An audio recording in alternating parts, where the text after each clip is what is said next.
Bonjour, je suis Pierre Séry, patron des éditions Kotoji. On inaugure aujourd'hui notre série de vidéos sur la bande dessinée asiatique sur notre chaîne YouTube. Bon voilà, on va essayer de développer cette chaîne de vidéos pour vous faire un peu découvrir les coulisses de la bande dessinée asiatique et de notre activité d'éditeur au passage, en vous apportant des aspects très pratiques et parfois un peu plus théoriques, on va dire, de manière générale sur la bande dessinée asiatique. Aujourd'hui, on va aborder un sujet qui revient souvent dans des questions ou des commentaires qu'on peut lire sur Internet. C'est le sens de lecture de nos bandes dessinées chinoises, taïwanaises et hongkongaises.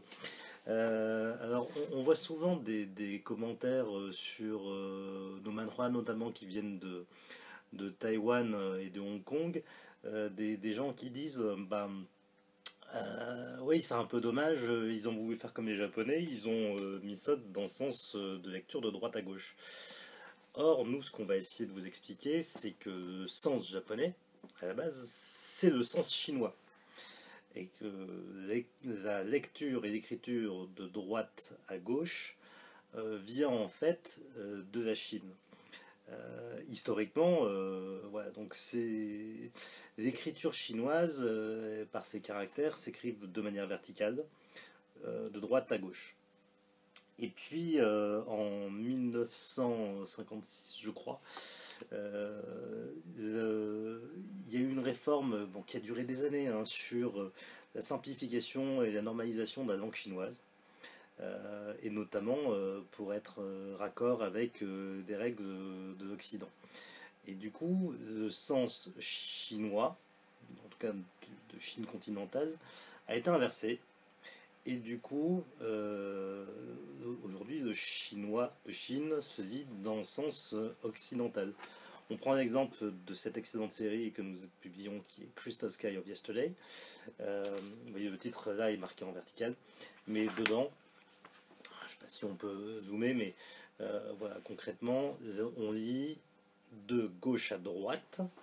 Du coup, vous voyez, ça c'est de gauche à droite, tac tac tac tac tac tac, dans ce sens-là, et de manière horizontale. Alors que à Taïwan et à Hong Kong, on ne va pas encore vous faire un cours sur les statuts bien particuliers de Taïwan et Hong Kong, ça fera l'objet peut-être d'une autre vidéo. À Taïwan, ils ont décidé de garder le sens chinois originel, et donc du coup d'être ce que vous appelez vous le sens japonais de manière générale, du coup voilà, de droite à gauche avec des écritures en verticale. C'est la même chose pour un titre de style par exemple, donc titre hongkongais, ça se lit de droite à gauche et en verticale. Voilà, donc pour répondre aux questions qu'on voit fréquemment, les titres chinois de Chine continentale se lisent de gauche à droite, dans le sens occidental, et les titres taïwanais et hongkongais se lisent de droite à gauche. Voilà, j'espère que ça aura répondu à vos questions, et que cette vidéo permettra peut-être de voir moins de confusion sur ce sujet. Merci, à bientôt pour une nouvelle vidéo.